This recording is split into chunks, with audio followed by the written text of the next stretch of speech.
নমস্কার বন্ধুরা, আজ আমি তোমাদের জন্য নিয়ে এসেছি বেতর শাকের একটি রেসিপি।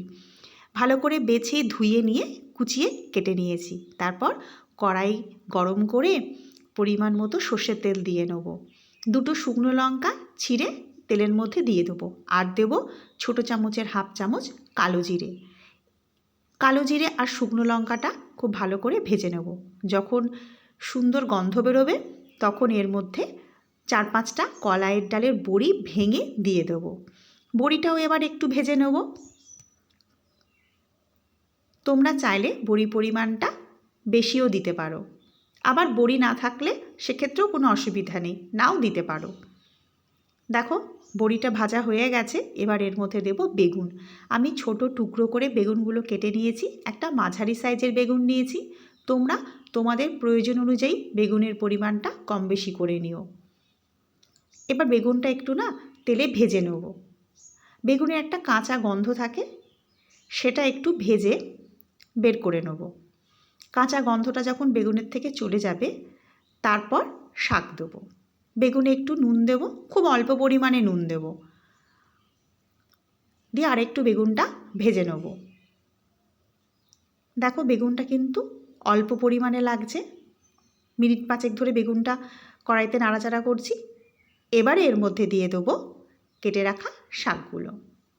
এই শাকগুলো আমরা বেতর শাক বলে জানি, তবে অনেকে বথুয়া শাকও বলে থাকে।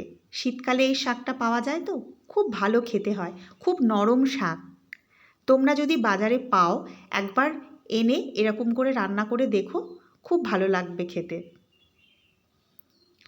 শাকের পরিমাণটা কিন্তু তোমরা তোমাদের প্রয়োজন অনুযায়ী কম বেশি করে নিও।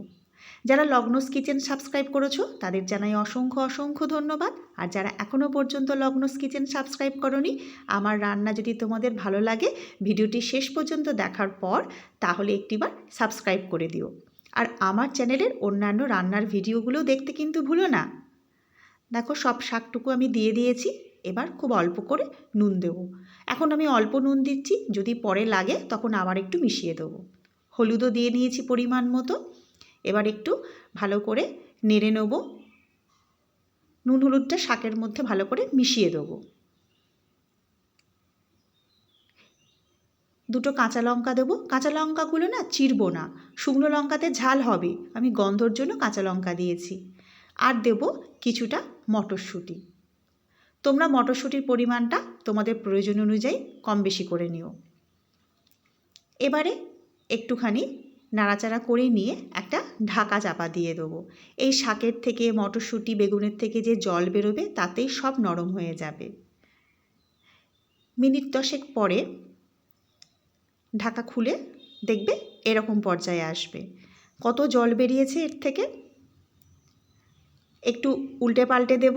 তারপর আমি আরও মিনিট 5 জন্য ঢাকা দিয়ে দেবো। দেখো একদম নরম হয়ে গেছে, সব বড়িও গলে গেছে। এবার এই যে জলটা আছে এটা আমি শুকিয়ে ফেলবো।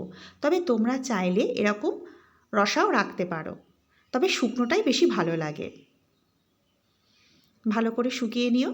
অবশ্যই কিন্তু এই শাকটা একদিন বাড়িতে এনে রান্না করে খেও। নমস্কার।